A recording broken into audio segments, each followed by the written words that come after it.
Hello everyone, welcome. In this video we're going to quickly review two options that are available for virtual machines in an Azure environment where you can assign high availability. So when you're creating virtual machines, a lot of times you will be given two options. One is called the availability set and another is the availability zone. So what's the difference? Both gives you a high availability for your virtual machines. Availability zones, this is for the regions. So in a region there are multiple different zones, and if you can choose that your applications or your virtual machines will be deployed in multiple different zones, and you can select up to 3 different zones at this time, and it's going to provide you 99.99% SLA for those machines. So in this case, even if you lose a complete data center, your application will still be available from another zone.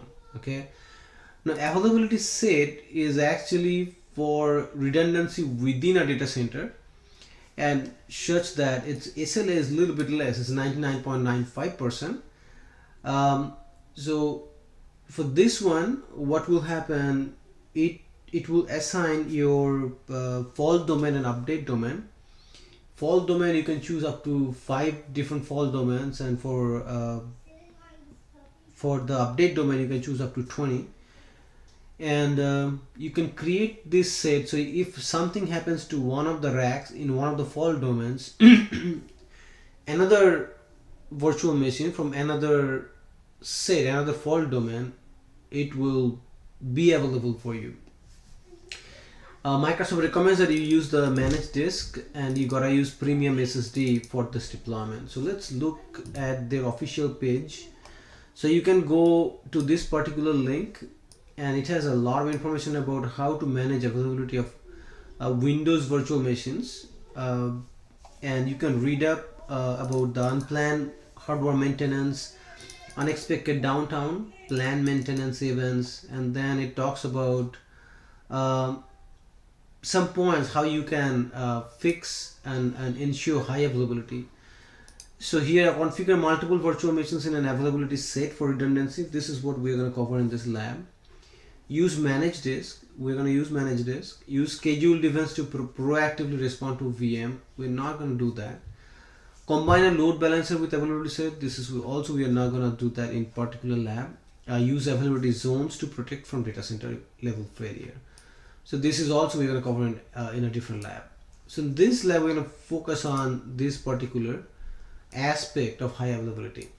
So let's just go to our Azure instance, and here what we want to do, there are many ways you can do it. I'm just going to start with creating an availability set. So you can just search for availability sets and it will show up, and I'm just going to create a new availability set, and I'm just let's call this just a simple name. Availability set is my A set. Let's see, ASC, hold on, resource group, let's put A set RG, and instance diesel, I'll just put A set, availability set. And as I said, you can move this up to, for this you can only have East US, you can only have up to 3 fault domains. Update domains you can have up to 20, so I'm just going to keep the default to 2 and 5. And here manage this is what is already selected. I'm not going to change any of that.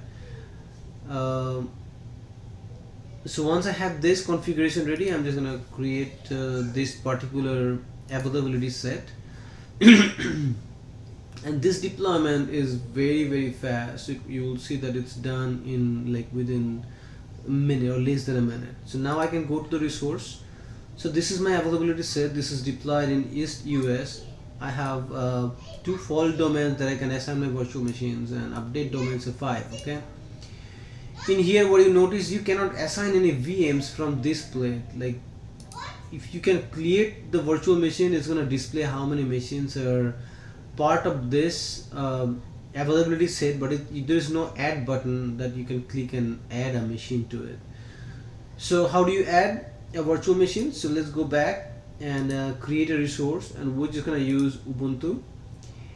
And from here I'm gonna choose that same availability set resource group, virtual machine, let's call it Ubuntu 1.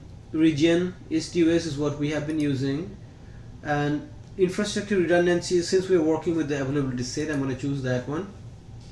And what availability set? So since we have already defined one, I can just go ahead and choose one. If you didn't have one, you can create a new one from here as well. If you click on this one, it should give you a new window. Since I already have something, I'm just going to disregard that one. Size, I'm okay with that. And then authentication type, for the simplicity of this exercise, I'm just going to change it to password based. Let me get that done.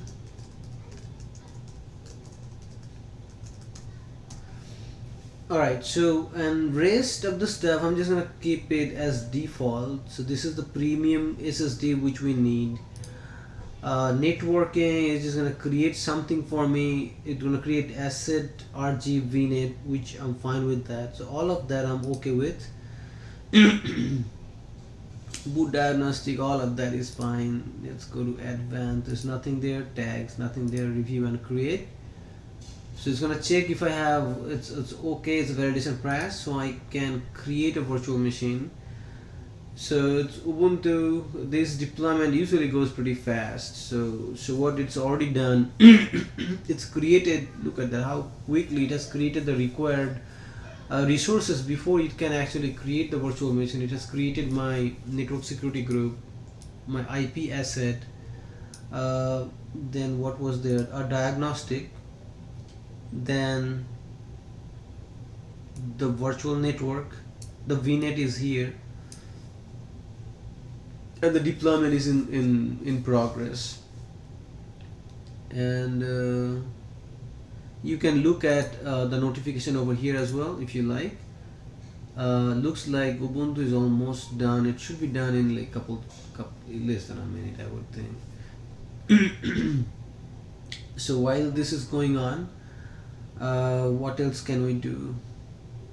Let's see, it's going to the resource group, that particular resource group. Another thing, you can always see the status. So it says the deployment of resource group deploying. That means something is still going on. A deployment is underway in this particular resource group. Again, you can click in here, it will again take it back over to the deployments within a resource group. Okay, let's go back over there. Click over here, let's see what is going on this particular button. So deployment is still in progress, so let's go and see what is showing over here, and it's almost done. It's done. So at this point, what we want to well, before we do anything, let's go back and look at that availability set. So now if you go in there and click on this availability set and you click on the virtual machine, you see there is one virtual machine which we just deployed. It's running, fault domain 0 and the update domain is 0. So now let's go back again one more time to this deployment, and we can quickly use the create another VM. So that's going to use the same template and everything and quickly populate all the stuff for me. I want to use the same resource group, virtual machine. I'm just going to take Ubuntu 2, same region. I'm going to use the availability set. We already have one availability set that I'm already created, and again it's password.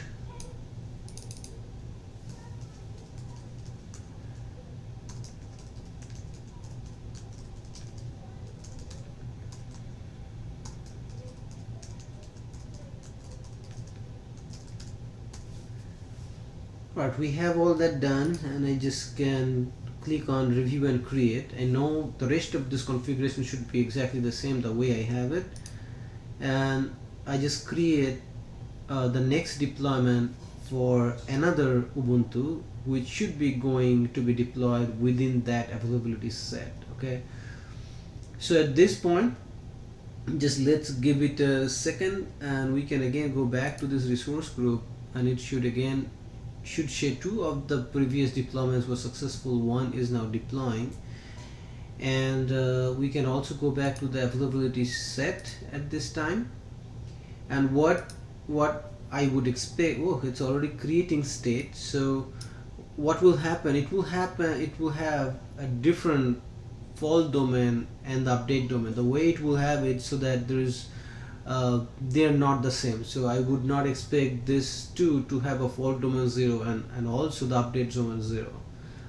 Okay, so let's give it just a minute, and we'll come back, and that's pretty much all you need to do to deploy virtual machines in an availability set.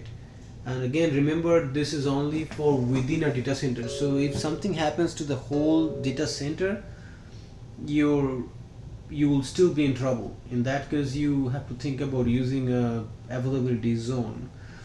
But within a data center, if something happens to one of the hard disks and you are in trouble, then the other one will pick up from the another zone, either another fault domain or update domain, and your application will still be available. So let's see what is the status of this deployment. Let me refresh real quick. Okay, deployment in progress. Let's look at deployment succeeded. So let me go to the resource real quick. Let's see if everything looks good. IP address, private IP address, east-west, all looks pretty nice. Then let's go back to our availability sets one more time and look at how the next one is deployed. Okay, the availability set is actually still in a creating state, so let's refresh that for a second. And as soon as a new availability set is assigned, we'll review it, and then we'll end this lab. While this is happening, let's look at where we are.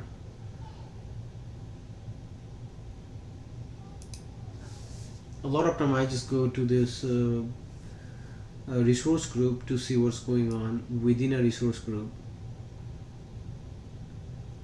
Okay, I don't see anything crazy, so let's go back to the availability set and open it up, and still in creating stage, so just give one more second. Alright, so this is all done. As I said, as I expected, the other machine which is under this availability set, that was assigned a different fault domain and a different update domain than the other one. Thanks for watching the video. This is something that you should know for your AZ104 or 103 administrator exam, so please practice and make sure you're comfortable with that. Thank you for watching. If you like the video, please subscribe, give me a like, and good luck with the exam.